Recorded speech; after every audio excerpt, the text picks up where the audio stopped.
Welcome to DevForge, the podcast that seeks to embolden your knowledge in game development and potentially help you forge your own path in the industry.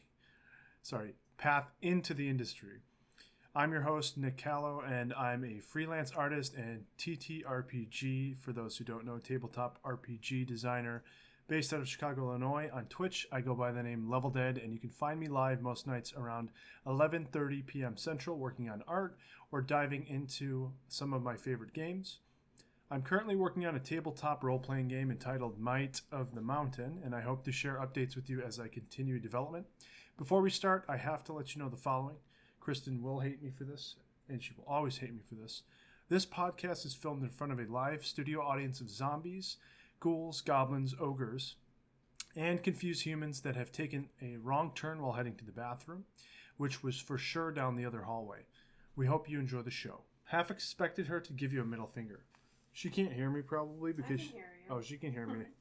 Okay. She will eventually hopefully be part of the podcast. I don't know about that, but... But yeah, we've got some cool topics today. Topic number 1 is DreamHaven, and then topic number 2 is Warchief Gaming. So we're going to be talking about those. We're going to talk about DreamHaven first. We'll just jump right into it. So DreamHaven was announced on September 23rd, 2020.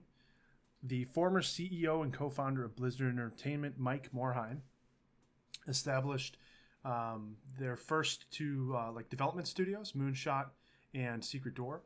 And so I was very excited to hear that Mike came out with a studio, because I thought he was just leaving. I thought he was retiring, just like all my other favorite people from Blizzard. There's a lot of people leaving the company, so I was unsure of what was going on. You know, I've always wanted to work for Blizzard myself, and then when I saw all of the people leaving, and I saw the CEO, and the co-founder just retiring or leaving or just stepping down from his position, I knew something weird was going on. And it was good to see that they're launching a studio that seems to be focused on helping developers out and making sure that they're not just releasing games to release them, but to actually hold their games to a specific type of quality. I've written down some of the quotes that I've gotten from a couple different articles, but one of the ones I want to talk about is when Mike, he said, "I'm excited to team up with such talented people who care deeply about games and their communities, and also I've always believed in the power of games to bring people together regardless of backgrounds or boundaries. With DreamHaven, we look forward to creating and sharing new experiences with players everywhere." So those are two very exciting things that they talk about, that they're bringing a bunch of talented people, which I will talk about a little bit later in this, but there's a lot of people that I've seen on there that I actually recognized from the Blizzard or BlizzCon panels that they've had. And one of them is an artist that I've followed for a very, very long time. And I'm really excited to see what they come up with. There hasn't been too much more information outside of these articles that have been posted, but I'm going to keep an eye out for what's going on there. And then some more information on the team at DreamHaven. They came together to empower creators, help bring their ideas to life, and create original gaming experiences that foster meaningful connections between players. So it sounds like from that, they could possibly be doing, they're doing some sort of multiplayer, because, I mean, you're connecting, people, connecting players between players. So they're talking about some sort of online experience. So we might expect an MMO from them. We might expect just some sort of multiplayer from their games, but we'll have to see. Moonshot and Secret Door, I haven't heard too much in regards to this. So this is information about the studio. So I've kind of broken it down into a couple different sections for the podcast. So to talk about what the studio believes in, I've taken this directly from their website, so we can refer to their website. It is, I believe, just DreamHaven.com. Let me double check. DreamHaven.com. Let's see. Yes, so it is just DreamHaven.com. So if you guys want to check it out, I'm going to go ahead and link it in the chat here. So, but they have a really nice website. It's very clean, and I hope to see more added onto it at a later point. But the studio believes in shared values, purpose, and trust are required to create an environment that cultivates creativity and innovation. And I'm going to touch on each of these points as we go through them. So shared values, purpose, and trust are bold, in what they have here. So that's good. Their team should, I think, share the same values of like the strength of a game. They should all be sharing the value of essentially, just being excited about, creating the best experience for players. They have listed here, purpose and trust are required to create an environment that cultivates creativity and innovation. So having a purpose to creating different things, you don't want to just aimlessly, hammer at games. And then, of course, trust. You have to trust one another in what you're doing. And some studios, they don't trust the people who just joined. They don't trust, you to give good ideas. And so that's a problem they see a lot of times in development studios, from what I've seen or from what I've read. They also listed strong teams that learn and evolve over time are more valuable than individual products or ideas. That is something that is very important in any development studio. You want to have a group of people who are innately strong, but can also learn and build from that, learn different techniques.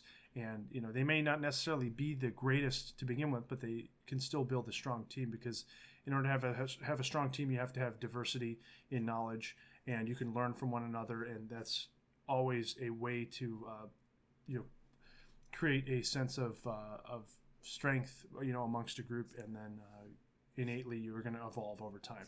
With each product that's released, you're going to continue to evolve. They also listed the global community of gamers. The global community of gamers could be a force for good. So that's good to see. It looks like they're going to be fighting against toxicity, because there's so much toxicity in MOBAs these days. In any any multiplayer game, there's a lot of toxicity. Kristen and I used to play Dota 2, and I personally was kind of that nerdy guy who went through and tried to fight against toxicity. I would group up with people, and we would tell them, good game, even if it was a really bad game, and you just kill them with kindness. And more often than not, we, brought people into the fold from, that kindness that we exuded from our group. So hopefully with DreamHaven, they're going to be working on trying to get that toxicity out of gaming, because there's a ton of it there, and you're never going to get rid of all of it. And some people just thrive on it, but it is something that can be focused on, and I'm glad they're listing that on their website. It was a lot worse back when we were teens and kids. Yeah, it was pretty bad back then. I don't know if I would say it's worse, because there is still some really bad stuff going on now. People say a bunch of terrible stuff on the internet because they know that they're behind like a keyboard, and they're not necessarily just vocal about it, or like you can't track them or go after them. And the average Joe cannot do that, and will not do that. But people are beaten down every single day when playing games, and that's why it's important to build people up, because you're going to have more people playing the game. This is something I've always said about like World of Warcraft.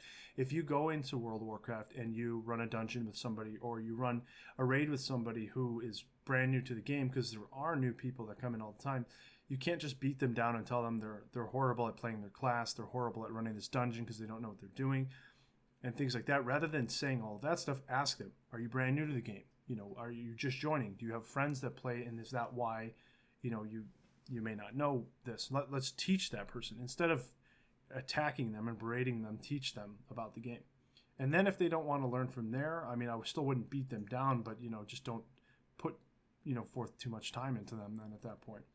But what they want to do at DreamHaven, so to go into that section, they want to reimagine the studio model by empowering studios to establish independent identities, voices, and cultures. So that's good that they're reimagining the studio environment, because there's a set way that it seems like most studios are set up, and it's not really that healthy for developers. There's a lot of crunch time. There's a lot of, like layoffs happening right now. Like just studios are completely shutting down because of one bad decision, or a bad decision in terms of just finances for a studio. So I hope that they're going to really focus in on trying to figure out a way to fix that. And then when they mention the independent identities, I don't know if they're mentioning like independent identities as in just the individual, or if they're talking about the company. But I'm thinking what they mean is that everyone's voice is important, because they state voices and cultures and independent identities. I'm assuming it's an all-encompassing thing where, no matter where you are in the company, whether if you're just starting out or if you're a senior, everyone's voices should be taken into, into account, as well as where they've grown up and their backgrounds in that. I think that's what they mentioned, or what they mean by that.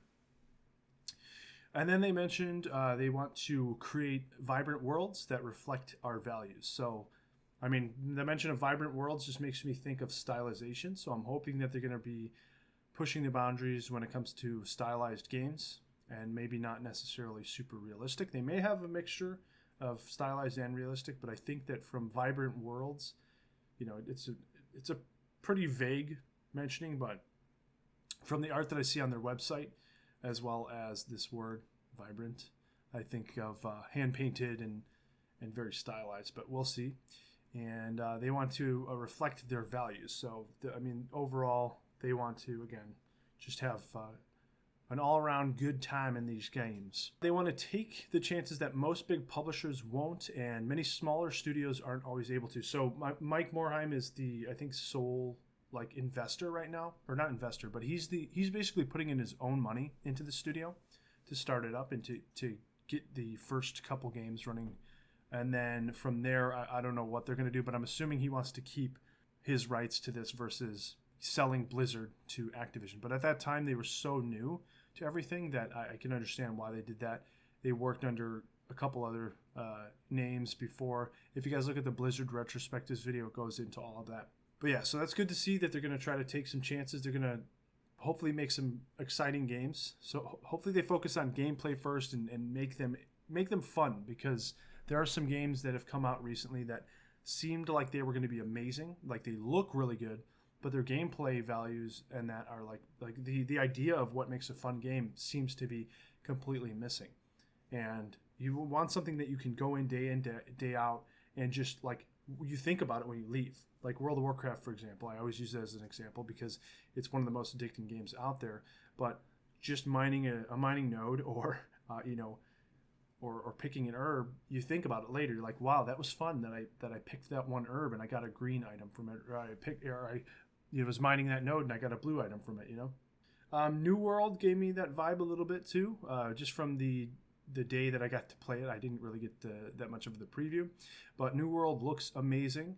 However, it feels pretty much like a husk of a game. Regardless, look at what No Man's Sky did. They are as popular as ever, but that's because they focused on what everyone wanted and expected out of a game like that. Yes, but they initially released with none of that. So they released and then they built on top of it. So it's good to see that a company can build on top of it.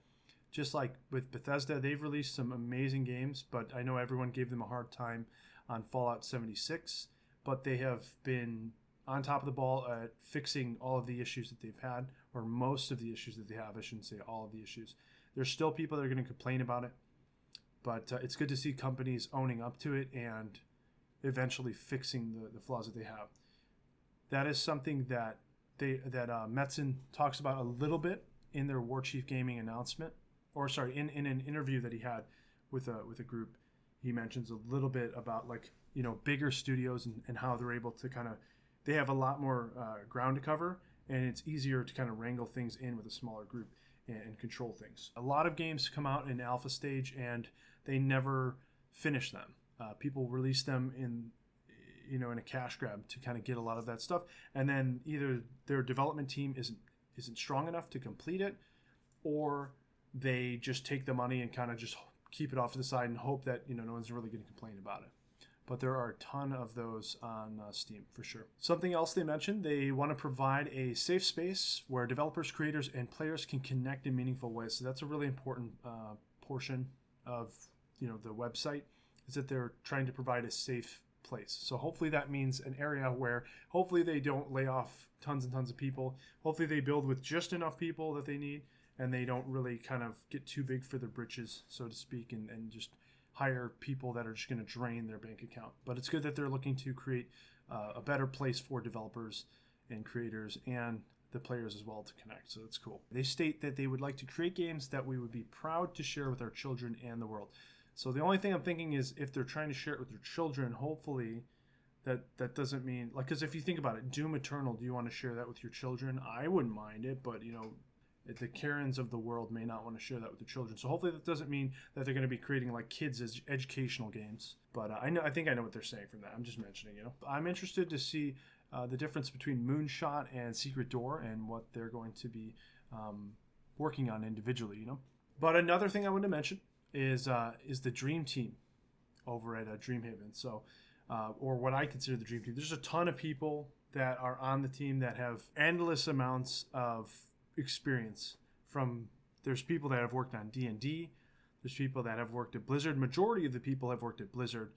But I've gone through, you can actually hover through their section that talks about all of the different people, and they've got little tidbits of each of them, like what their hobbies are, what their favorite animals are, things like that. There's a ton of people that transferred over to DreamHaven, and I think it's due to there being a lot of Activision ruling over what Blizzard is right now. There's not as much creativity going around. There's a lot of things that they basically run into a wall, and this corporate entity is kind of controlling that. So a lot of people did leave because they like Mike, and a lot of people I'm sure are going to go and try to work with Metzen, but I don't know how big his team's going to be because it's just 3 people right now, which you don't need that many people to make a tabletop game or to develop for tabletop. So I don't expect their team to get too big. Honestly, if the company is not going to focus on its core values anymore, then I don't know what they should do at that point. You know, they need to refocus on the core values. I think that they need to get back to what all of the main guys who started it really wanted for the industry. They wanted to, I think what Mike Morheim says in the Blizzard retrospectives video is something along the lines of, if they didn't know something, they were going to put their minds to it and learn it. I'd have to get the exact quote, but there was nothing that they couldn't learn, is what essentially they were doing. And so they were all happy to pretty much learn almost anything it took to get these games done and to make these fun games for people. So that's what they were doing. They were also building, they weren't necessarily making their own games all the time. They had to work on other games that were like licensed and that because they needed to pay the bills. They eventually began to work on their own games too because of the money that they were making from that. But ultimately, they should get back to that ground level and find out what made them successful in the beginning and try to do that again. People got a little comfortable, I think, too. They kind of leaned back in their chairs and said, okay, this is working. This cookie cutter system is working. Let's keep pumping out things, you know, and we'll make money from it. And it really shouldn't be that way. It should be, let's make a quality game, and if it's not quality, do not release it. It's like what happened with Titan. You know, that project got shut down because they weren't happy with it. As far as I'm aware, it got shut down because they thought it was not going to be ready for the public and it wasn't good enough for them, so they shut it down. But that did hurt a lot of people. The development team was so strong on that. They were like pushing as hard as they could to get it done, and then they just stopped development on it. So and I think that's what happened with Chris Metzen too. He was, I think, like a lead story on that. I could be completely wrong. He was burned out from working so hard on that, and then I think it hurt him quite a bit, you know, them shutting that down. It's like what happened with Nomad back in the day. Like there needs to be more people that understand what makes a fun game. It doesn't have to look good. It doesn't have to have a cool name or anything like that. It just has to be fun to play. And that's that gameplay first from Blizzard, you know. It's just, that should be what you're thinking of first. Doesn't matter the style of it. Minecraft is amazing, and it's just blocks of textures, you know. And it's just the gameplay and the programming in there that makes it amazing, you know. Cool. So back onto the Dream Team. So a couple people I wanted to mention from the team at DreamHaven that I've recognized and that I feel like we should mention is number one, Laurel Austin. So she is one of the greatest artists I've seen. She's done a lot of the Blizzard, like the, what is it, the Warbringers paintings. She did like all the animatics in that for it, like painting all of the different scenes that we watched here on stream as well. But she painted all of those different things. She's done a bunch of different amazing painterly work. She has like a very painterly style to hers. It has a lot of life in it, and she tends to, I believe, paint a lot of animals. She's a huge fan of animals, and she also did a presentation at BlizzCon that I've watched a ton, and she's just seems really down to earth. So I'm excited to see her working there. I even emailed her like several years back to get tips on breaking in the industry. When I was in college, I had sent her an email because we were asked to start networking. We were told essentially in class, hey, start networking with people, start emailing your favorite artists, ask them questions and things of that nature. And then I emailed her asking her, hey, do you have any tips on, you know, how to work at Blizzard? Because I'd love to work there. And she gave some good tips Mainly, it was talking about making fan art of Blizzard products. So make fan art of your favorite characters and this and that. And over the years, I've tried a bunch of different things. I wasn't ready to make fan art at that time, and if I really wanted to work there, I probably should sit down and make some really good illustrations of fan art. But I need to plan accordingly, with all of the different ideas that I have right now. One other thing to mention about Laurel, she's extremely nice and was very helpful. I'd love to send a follow-up email at some point, but I have to work up the courage to do so and make sure that I have a really good portfolio before I send an email off to her asking her any more information. But I believe she's working for Moonshot for DreamHaven, based on what I saw on LinkedIn. So I believe she's working for Moonshot. So if I were to work there, I would probably want to work on the same team as her. One of the other people I wanted to mention is, her name is, I'm probably going to butcher this, Hadija Chamberlain. She's an amazing VFX artist whose work that I actually saw on like the BlizzCon panel. She gave presentations on Hearthstone VFX. She's done a ton of that work. You've seen her probably in the Hearthstone like trailers or the Hearthstone information. It was the one where they released the dungeons. I forget the name of that, but it's the Kobold mining one where she was talking about. She was talking in there along with Jamaro Kindred and a couple other developers that were part of the team, but she mainly is the one who was doing all the VFX. So we're going to see some amazing VFX work in DreamHaven for sure. Overall, I'm extremely excited to see what DreamHaven is able to do for the industry. And I'm also crossing my fingers to hope that they put some more associate positions up on their website, because I hope that they're also taking into account how us little guys are trying to get our start in the industry and show that we're passionate and that we are willing to do whatever it takes to basically work there. So hopefully there are going to be some associate positions that open up. But now on to the next topic. Topic number 2. I don't have too much information on this because they just made an announcement. So Warchief Gaming, it was announced recently, a couple days ago actually, I believe, that Chris Metzen and I believe his name, let me just double check, Mike Gilmartin. So Chris Metzen and Mike Gilmartin, who Gilmartin was a vice president of quality assurance at Blizzard, they have formed a tabletop gaming studio. So Chris Metzen left Blizzard back in 2016. He was apparently burned out at making games after 22 years. You did not see Metzen coming. Yeah, I know, this was out of the blue. I was expecting him to retire forever, but he's kind of following. I think he honestly, and after the name Warchief Gaming, right? He is Thrall. Like, he just essentially is Thrall. You saw Thrall, was this Warchief, and then yeah, exactly. He's the voice of Thrall. He is Thrall. He follows the whole thing, and then he has Warchief Gaming. So he was a Warchief, became like shamanistic almost. Fought in the Maelstrom or whatever it was, a Deathwing and that. And then he left, right? And then he became this like farmer, he just did the simple life. But now he's called back. He painted like pretty much the map of Azeroth to begin with for World of Warcraft. He painted it in acrylics on the wall one day. That's what they state in the Blizzard retrospectives video. Again, guys, watch it over and over and over again like I do. I will sit down on stream and watch the whole video with you guys if you want. I don't know if I can do that without getting like flagged or something weird like that, but I will do that. But yeah, so he left. He was burned out making games and just putting forth his passion. And anyone who puts forth so much passion, you'll see me too, like on stream, essentially being extremely talkative and passionate about this subject.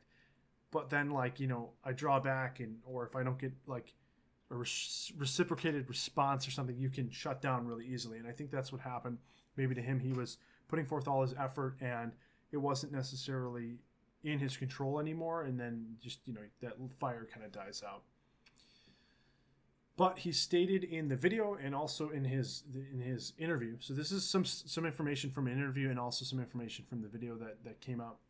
But essentially, he is now recharged and he's diving into tabletop games. So not games like video games, but tabletop games like D&D and that. Like mentioned before, he is joined by Mike Gilmartin, who was previously vice president of quality assurance at Blizzard. So that's going to be exciting too, because if he was vice president of quality assurance, that means that their games are going to be for sure scrutinized by Mike Gilmartin. He's going to make sure that they are really, really good games before they're released, and they're not going to have as many bugs as hopefully you find in World of Warcraft, which I personally don't find too many bugs in World of Warcraft. So he was doing a good job over there. So first we're going to pull some quotes from Metzen. So one of the quotes he stated was, "There was no version of me going back to the same or to some big company. There was no version of me going back to Blizzard. As much as I love it, and I truly do, I don't have that in me anymore. I don't want to be a giant corporate officer. I don't want to direct giant teams anymore. Maybe one day, but I'm not that guy today." So he wants to kick back and control just a small group of people. And hopefully that means maybe a group of just like 10 people or something, 10 to 20 people if he needs to. And I hope, again, for my sake, I hope that they open up some associate positions or some sort of interning positions where I can work alongside them and hopefully relieve more stress from these guys that have been working in the industry for 20, 30 years. But so he doesn't want to direct a huge group of people. And who knows, maybe one day he'll go back to a studio, like maybe he'll join up with DreamHaven and work alongside Mike Morheim. And hopefully maybe Frank Pierce will come along and Alan Adham will come along too. Not to mention you're working on your own. Exactly. And the thing is, why I was so excited about this announcement is because the way that Metzen talks in the videos is I feel like the way that I talk. You can see how passionate he is about what he's talking about in these worlds that he wants to create for, the players. And I feel like I'm talking on the same wavelength as him.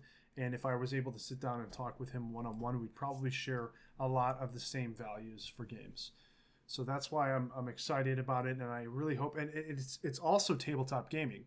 I was not expecting him to, I expected him to play it, and he has played, like Dungeons and Dragons and that. But I was not expecting him to make his own tabletop development company, which is amazing. So that's good to see that Mike is getting into making video games, and then Chris Metzen is getting into making tabletop games. So it's going to be nice that they're in two different fields. And he started it because it was just a club for them, for him and Mike. Actually, there's two Mikes. So it was for Chris Metzen and Mike Gilmartin. It was just a club that they started playing in Metzen's house. I think they were playing Warhammer 40K. And then Metzen had a kid, and they had to move to Mike Gilmartin's garage. And then they started to build a base club and go from there. This is exactly what I wanted to do. I wanted to create a small club for people to play games, whether that be online, where people could play pretty much 24/7, or if it was going to be in person, or both. And then on top of that, have a little studio for myself or a small group of people to develop games, whether that be video games or tabletop games. It didn't really matter at the time to me, but he's doing exactly what I wanted to do. So I would love to join on with them, because rather than just doing it myself, they're already doing it. So they're going to be able to do it much better than I am because of their funding, but I could essentially hopefully help them out rather than just, funnel my own stuff into itself. You know what I'm saying? I could still do that, of course, if they're not opening up positions, but just to speak on that, it would be nice to see them open up some associate positions, just like with DreamHaven. I would love them to open up associate positions. But it's good to see these two new studios come out, because then that means that there is an opportunity for new horizons, I guess. So some other things that he said. One of the things he said, it's building ideas for your friends and laughing as we work every day. He said there's a purity to a smaller scale. Blizzard did exceptional work, but it was a massive scale. It's hard to control and keep the train on the tracks, and they're running multiple trains. They're all excellent. It's just a lot of mind share. This feels like it's so much more freeing and simplified the creative process. So exactly what we were saying earlier, Blizzard is huge. And so he's mentioning they're running a lot of trains. And each of these trains have their own ideas of the way things have to function, whether that's Overwatch, Diablo, Blizzard, Hearthstone. There's so many games under their umbrella that they have to make sure stay amazing. And you can see already, like with Heroes of the Storm, which is a great game. I think it's an amazing game. They pulled a lot of the developers from that game.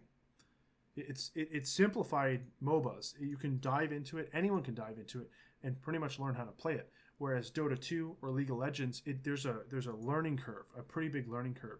But they've always been great about taking a game and simplifying it. But like Chris Metzen said, it's a lot of mind share, and like going back to the simple roots of like tabletop games, there's a lot more breathing room. There's a lot more creativity to that.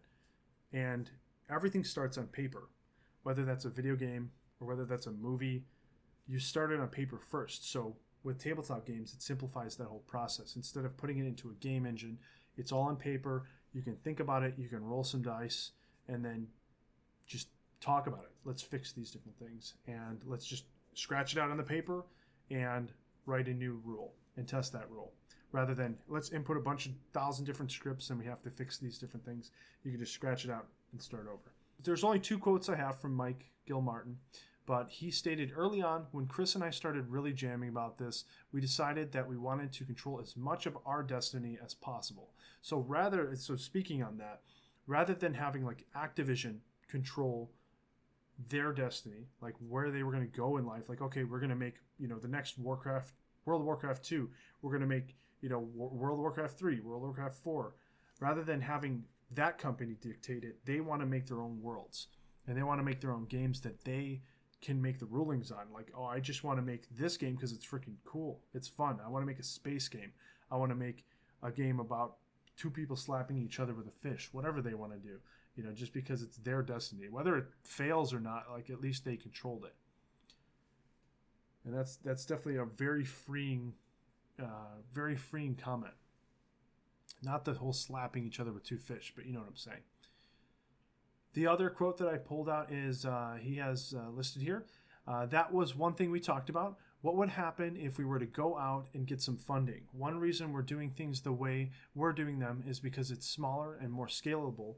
We're able to control it. So again, what he's mentioning is relating to the whole Blizzard scale. Like, Blizzard is this huge company, but they're able to control a smaller group, and they really haven't been talking about getting massive funding from different investors. It's just kind of their own little small thing. And so it's just 3 of them. I believe the last person on the group is, let me just double check here. So this is their website. So we have Warchief Gaming, also another cool looking website. So Warchief Gaming, it is a gaming club. So, and then they have development coming soon. So we're waiting on an update here. And he said within the next probably month or so, they're going to be posting what they're going to be working on here. So we're going to see what tabletop games they're working on. And I really hope that under the development tab is going to be a career section, or they'll have a career section somewhere. But if we click on About Us, go ahead and take a look there. It's eerily similar to DreamHaven's setup. So they have an About Us section, and then they have their little, cards of who they are. And he's updated his profile picture here. He didn't have that profile picture way back when, but it is him, Mike Gilmartin, and Ryan Collins. So he's the lead product developer for them, but he's also worked at Blizzard on different things. But he's lead product developer. We have 2 co-founders. He's the chief creative officer, so that is what Chris Metzen is. And then Mike Gilmartin's actually the president. So I don't know if it was probably his idea to maybe start. I think what it was is what I remember reading is that Mike Gilmartin convinced Chris Metzen to go into making this. And then I believe Metzen just wants to be the creative flow of it. And then Mike's going to handle all of the rest of the financial stuff and that on top of that. But we'll see how things shift and who they add onto this. But hopefully, eventually, you'll see my picture somewhere on here. Maybe I'll be off to the side, like a tiny little picture down here. And it'll just be like, Nick Callow, really cool guy. And we just have him on here. But like, hopefully I can help them with something. I don't know. That's just what I'm hoping. But it won't say really cool guy. Of course, it'll say something that I'm actually helping the team out with. But that's what I would love to do. I'm excited about that. Either joining on with Warchief Gaming or with DreamHaven, I would love to do. But yeah, so that's up to them if they want to open up spots. I'll be game to do either one of those. The rest is just essentially their gaming club is continuing to operate.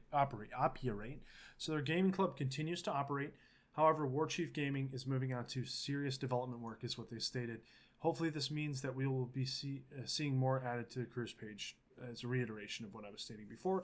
But that means that they're kind of pushing the club over to the side. It's going to keep doing its thing, but they want to work on some games now. They're like, okay, we've played enough games, we've relaxed enough, but let's go ahead and start making some games. Let's get into Might of the Mountains updates. So ultimately, Might of the Mountains update right now is we is me. I am refocusing on minimum viable product. I mentioned it last time we were hanging out is minimum viable product is very, very important. So what this is going to include is removing or postponing non-essential game features. So taking things out that don't need to be in the game when the game first releases. These are things that I can develop and make as best as they can be and release them at a later point, and it won't necessarily need to be in the initial release of the book. It can be something extra. But of course, we're going to have the essentials in the game. What needs to be in the game from the get-go to make it Might of the Mountain needs to be in there. Anything that's just non-essential we'll just keep off to the side, and I will add that if it needs to be added. Also, I'll be saving time and release the best, this will also allow me to save time and release the best minimum viable product within my power.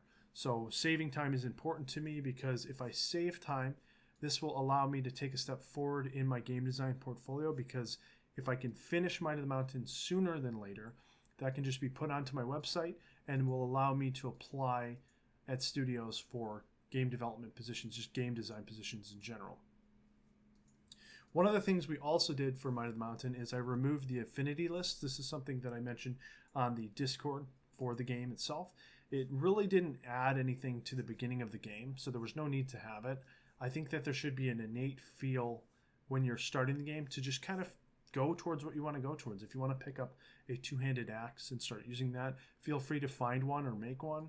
If you want to use a bow and a bow and arrows or a crossbow, feel free to make one. Feel free to find one and start using that. If you want to be a sneaky rogue, get some daggers, sneak around, stab some people, or use maces in that, whatever you want to do, you feel free to do that. It's just once the hero paths come into play is when it starts to give you these special features. But I think I want to look more into like how Skyrim and how Oblivion does it, and how just Elder Scrolls in general, how it's just much more freeing to designing almost your own class. So I'm going to figure out ways to make that as simple as can be, but still have a sense of complexity to it. Not over complex, because my game is pretty complex as it is. We have to just make sure it's a game that is obtainable, that is understandable. So that's what the refocus on the minimum viable product will hopefully do. So that is also removing one of the non-essential items, the affinity list. Not necessarily needed, so it's removed. The next point is I'm working on the Easy Start playtest guide, so that's one of my main focuses, and it is actually my central focus is what I've listed here. We have removed Core Verada from the playtest guide as it is an expansion. So there's no reason to have Core Verada, which is the expansion, in the playtest guide.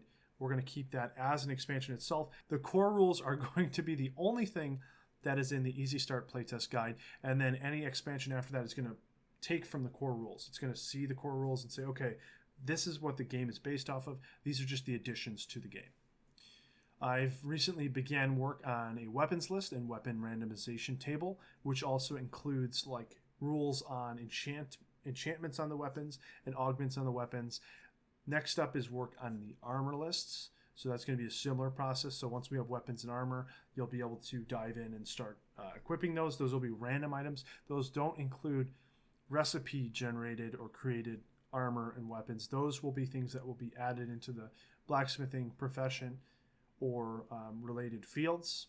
So that's something to keep an eye out for. The playtesting guide should have some basic recipes. I'm thinking maybe 2 to 5 for each profession. But in the initial release of the game, I'd like to have at least 10 recipes per profession. So if you have 18 professions, that's 180 recipes. And then just a reminder to myself, and Nick, if you see this, future Nick, reminder to you. Think of the minimum viable product and get that out there. Don't keep making super complex games because you want them to be fun and you think that more complexity is going to make them fun. Just make something small, make it fun, and release it. And if people want more, make it later. Just add it later. All right. So with that being said, that is the last update for Might of the Mountain for this week. Keep in mind, I'm trying to work on it on Mondays, usually at 11:30 p.m. Central. We're going to be doing Might of the Mountain development work. So keep an eye out for tomorrow at around 11:30 p.m. Central. I'll probably be working on that. So feel free to stop by. And then Tuesday, we're going to restart up on the freelance work. I've already talked with the group and I let them know that, it's going to be quite a bit of work. I think Tuesday through Fridays is pretty much going to be focused on freelance. I need to get through that. Q&A time. So if anyone has any questions, feel free to post them live here on Twitch or feel free to message or tag me on Twitter at LevelDead. If you have any questions after the stream, you can do the same thing, or after you've watched this YouTube video, you can do the same thing. Just tag me on Twitter at LevelDead. I will add them to the Q&A list for next weekend's podcast, which is going to be on Saturdays at 9 p.m. Central, unless there are unforeseen events. It's going to be at that time. This was the only day that it was going to be on Sunday because of Halloween yesterday. You have a roadmap? I would say so. I mean, I was organizing a roadmap on Jira, but I have kind of a roadmap written in my notebook. I probably should make a more visual roadmap of like the release like dates. You're talking about you would like to see like what are the dates or what are the plans, like where are we starting and where are we ending? So like, we know at this point minimum viable product at this point like the easy start playtest guide should be done.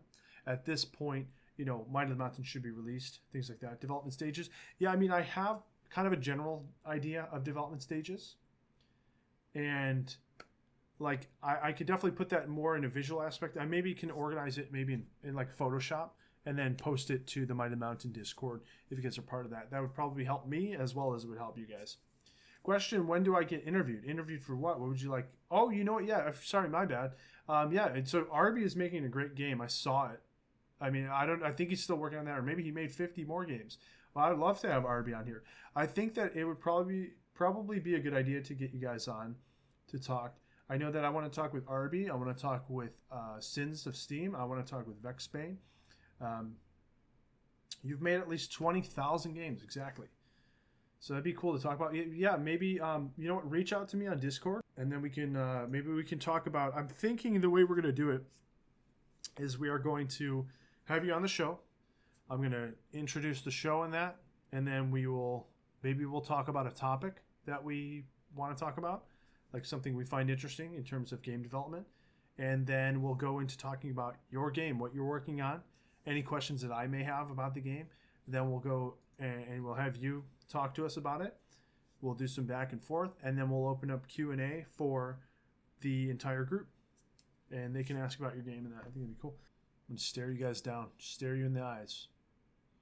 It may also look like I have eyeliner on because I was wearing zombie makeup the other day, and it gets stuck around my eyes, even though I've used like multiple cleaning, bleach, a lot of stuff like that, What base system are you using for the combat system? I'm just using a D100 system, so just roll a D100. Playable races. Let's go ahead and pull that up. So currently we have, in the base game as well as the expansion, we have 27 playable races currently. I'm still updating all of the descriptions for each of these, but if you click on them and you go into them, you will have a base description down here.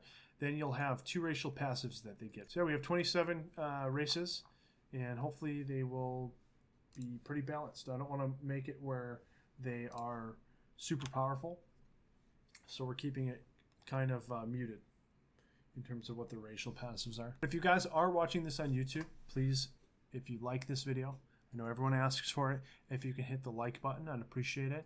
And if you could share it, that would also get it in front of a lot of other people's eyes. If you had any ideas for what you'd like me to talk about, any articles you'd like to share with me, any questions you have, again, feel free to tag me at LevelDead on Twitter. That's cool. Yeah, I mean, it should be really cool. I'm wondering if I should make one more race to make it even, or subtract a race to make it even.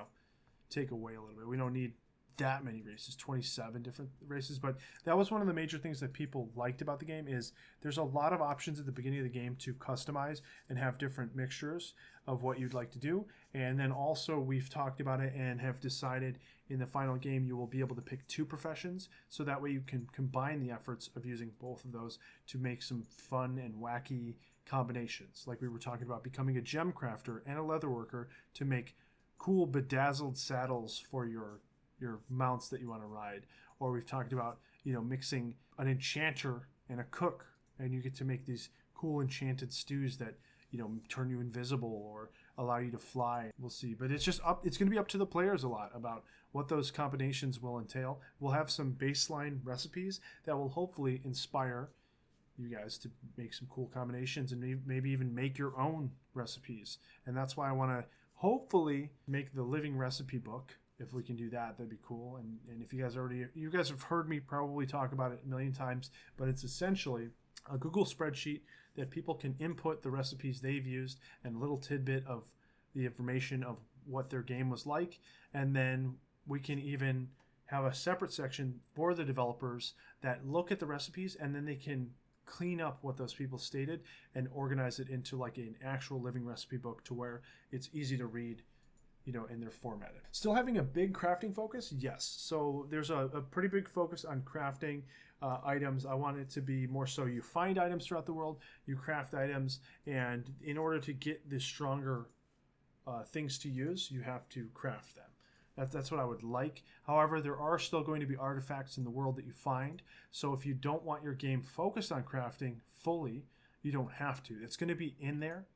And I would like it to be a main focus because, again, your fortress, you can add more to that. So people who do focus on crafting, your entire group doesn't have to focus on crafting, by the way, but a majority of you guys can, and then you can build up your fortresses to make them stronger, to allow you to go on longer trips into legendary quests. The idea is we want it to feel like you need to have some sort of home base or some sort of build up for your character. I want to just encapsulate the feeling of starting from nothing and building up to something. So if I can get that into the game, then that will be a success in my book. So just get it from starting from nothing to go to something amazing. So I need to relook at also the hero paths. I think I might push their levels up a bit because you start at level 2 and start into hero paths, but I think that maybe you'll start at level 5 and you'll just kind of create your own classes. Or maybe we take out hero paths. Maybe you don't need them anymore. Maybe we figure out a way to make it to where you have more freedom, and rather than locking you into something. It'll unlock something for you, I feel like, as a hero path, but that's not going to dictate what your hero's class is. That's what you decide. Your class is going to be kind of like I said, like with Elder Scrolls, and it's closest description I can get to describing what I'm trying to get. I think that if I sit down and try to explain it, it kind of gets vague. I need to have a clearer sense of what I want it to be. I think I've got a couple fun ideas in my head of what I'd like it to be, but once I build that roadmap and sit down and look at the crafting, and once I have those recipes out there, it's going to start to tie everything together. What do you do to stay motivated in keeping up the development? So personally, I mean, I like, in terms of what I do to stay motivated, is play the game. So when I play the game, I get excited for the next phase. How can I make this game better?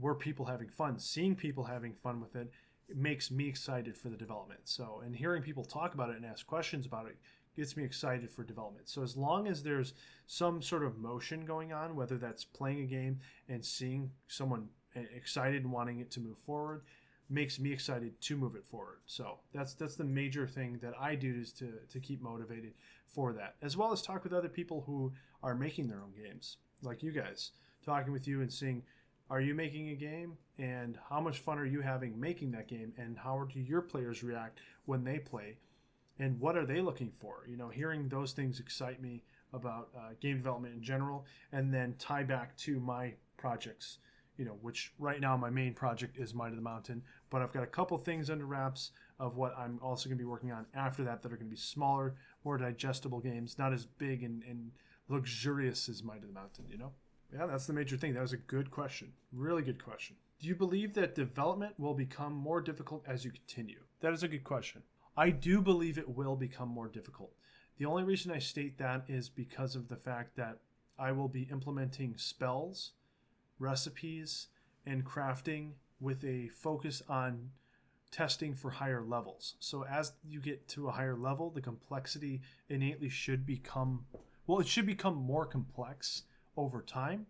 As you reach level 20, there should be more going on at any given time. However, what that will give me the opportunity to do is take a look at the level scheme and how complex it's going to be in each section and how many different things play into one another. So the way that I was planning to do playtesting is you start everyone out at level 1. You do some playtesting from level 1 to like level 3, and then you automatically level those people up to 5. Make them put all their points in, test them out with that, test some recipes, test some spells at level 5, then bump them up to 10, test things at level 10, bump them up to 15, testings at 15, bump them up to 20, test them at 20, then hit them with those legendary quests that we'll be working on at a later point, just to kind of figure out how things work. But we'll start to get a cleaner game once we hit them with all those spells and the customization, and then it'll eventually even out once I get through that rocky section. How do you plan to circumvent the eventual blocks and hoops that you will stumble upon? So the way that I'll get through that is through just play testing. So I'm going to be removing and changing different things based on how complex it gets. If it's complex just for the sake of being complex, then it doesn't need to be in there. If it makes the game more fun and there's some complexity to it, it's okay to keep it in there. But I want to make it essentially, think of it as like a piece of ice, right? So the game feature is going to be put in there, or the game itself is going to be a rough piece of ice, and then you chop it up with a chainsaw until it becomes this smooth piece, and then you take some water and you cover the whole thing in water so that it becomes clear.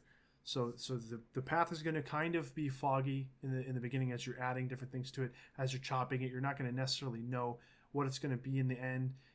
But as you get closer to it, you're going to start clearing up that path by wiping that ice down, so to speak. But the way that I'm going to do that is just by simplifying it by sections. So bring in the spells, sit down with a group of playtesters, and test that same spell over and over and question it.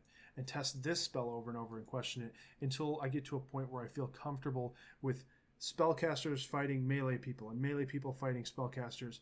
And that's why I'm trying to keep everything kind of similar to one another, so one group does not feel extremely more powerful than the other group. So casters shouldn't be smiting down melee people who have trained for years and years immediately, or people who are from the sci-fi realm can't just blast one guy with a little laser and they're dead immediately. We want to make sure that there's ways for each of them to be on an equal playing field as much as possible. And I think with that balance will come an easier game development cycle. Focus on balance more than anything. Balance and fun.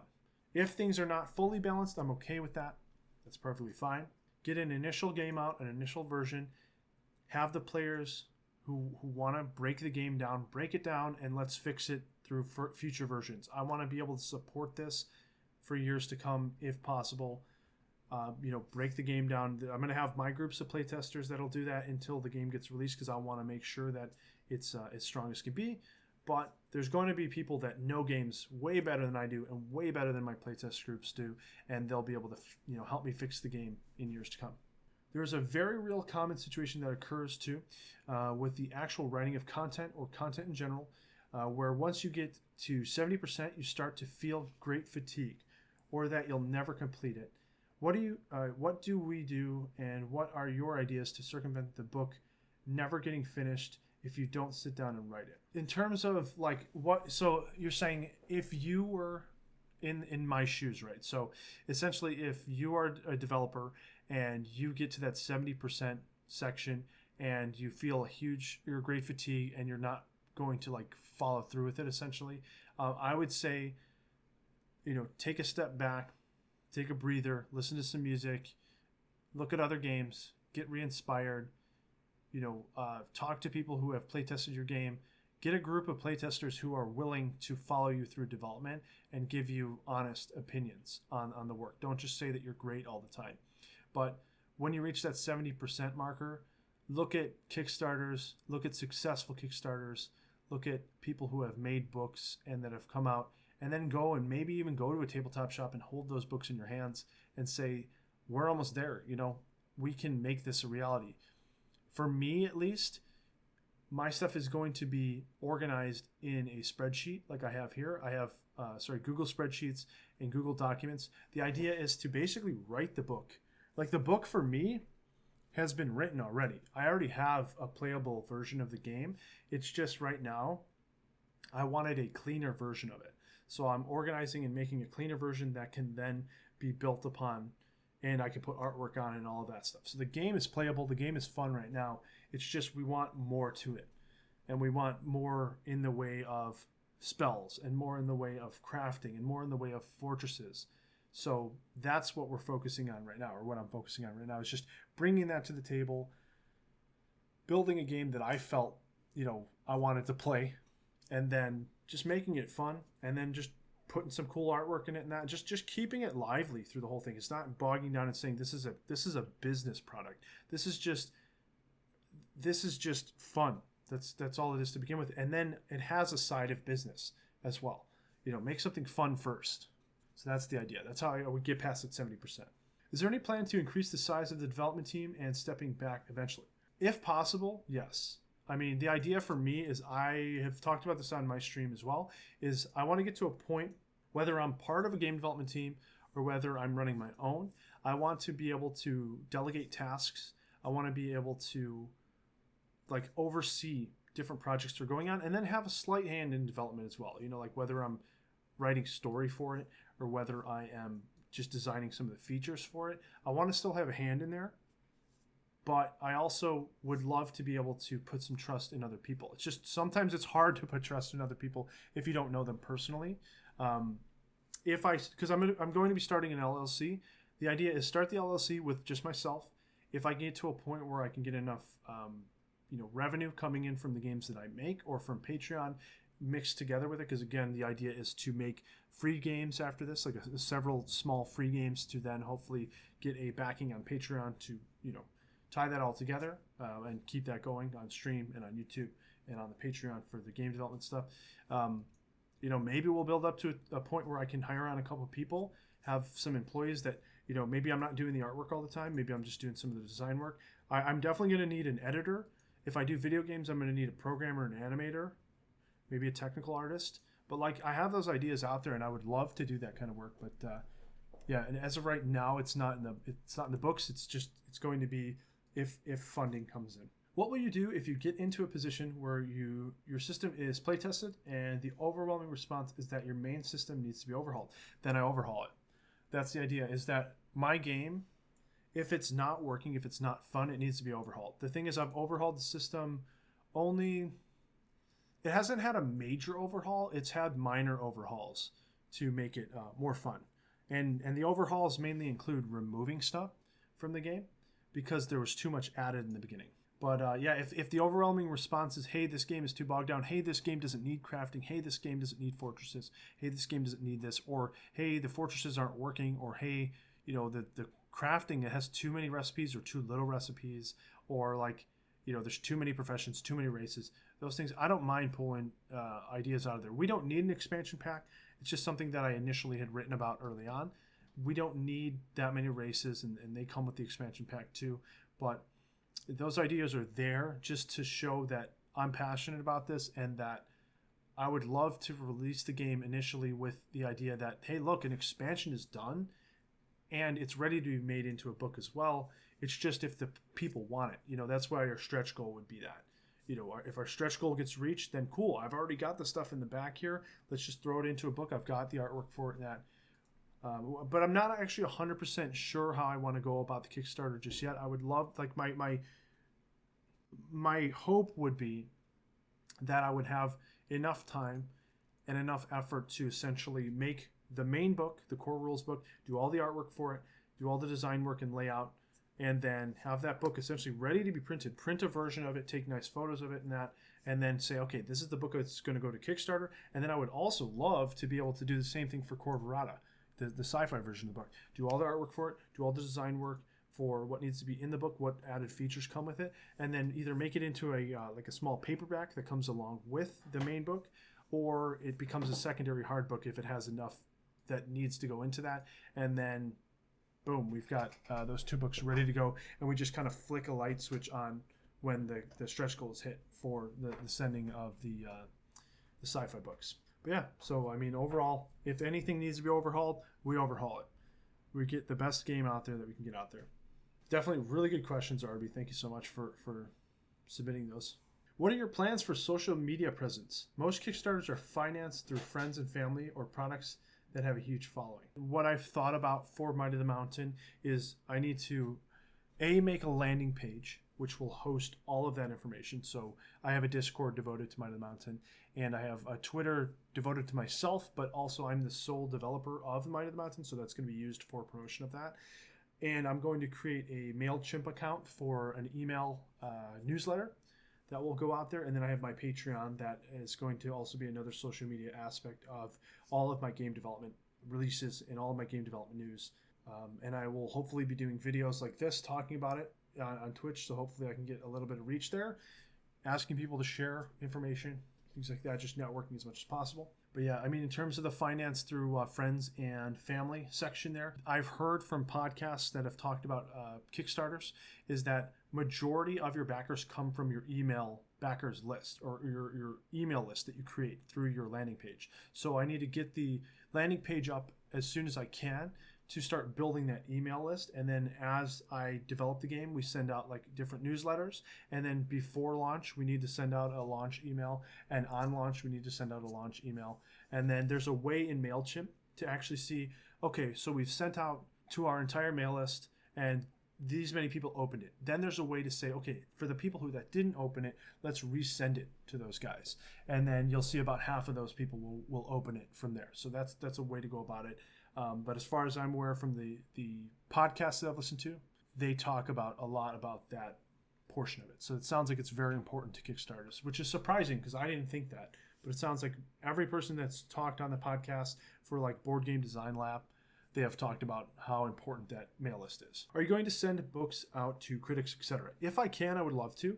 If you guys have any suggestions for me of anyone who critiques any sort of tabletop games and that, feel free to message me to let me know, but I will be doing some research on that as well. I think it's a great idea to get them out to reviewers, like send them a free copy.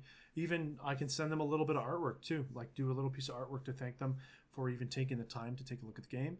And get some stuff out to them. I probably have to plan for a certain number of them that will be within my budget to send out to people. But I'd like to get the hardcover books and that out to some reviewers that are out there, and then ask them, of course, is it cool if I include this in my Kickstarter page, like your review to the book or to the game, to the book, all that kind of stuff. I've seen that on a couple pages, and it's really nice to see people get their games out to those reviewers and see what they have to say about it. And I'd be like, look, just be honest with me about the game. Do you think it's any good? Let me know, please. What happens with the project if we don't make Kickstarter goals? So the thing is, the game is going to be done before the Kickstarter is even launched. So what happens if to the project if we don't make Kickstarter goals is I would just sell it on my own. If I don't make the Kickstarter goals overall, that just means we're not going to be making a ton of copies of the book. The game will still be done, and I will still have made a bunch of artwork for it, so that's going to go on my portfolio. I will still have designed an entire tabletop system, so that's going to go on my design section of my portfolio. So either way, in the end of things, I've spent time and energy on basically working on my own project for my own portfolio, and that's ultimately what it would end up being. Of course, I would love for the Kickstarter to be successful, but it doesn't need to be successful because it's essentially just a product for myself. Every weekend, like Saturday at 9 p.m. Central, we try to talk about a couple of game development articles. I'm going to hopefully have some people on who are working on their own games so that we can talk about what they're doing and maybe ask them some questions. And then every weekend I try to give you guys an update on what I'm working on for my tabletop game and get you some of your feedback and get some questions. And if you guys do have questions for next weekend's show, or if you want to submit any articles for me to possibly talk about, feel free to tag me at Level Dead on Twitter, or feel free to message me on Discord or on Twitter as well. Feel free. Any of those different things, any of those different avenues, you can get a hold of me. So this is a great time with you guys. Thank you guys again all for watching live on Twitch and checking out the video on YouTube if you did swing by my YouTube channel. But to reiterate, unless there are unforeseen events, catch the show live Saturdays at 9 p.m. Central. And let us all keep forging our paths into game development. Catch you guys next time on the DevForge podcast. Thank you so much for hanging out. Thanks for following. Of course, thank you for joining the Dead. And I will catch you guys on the next one.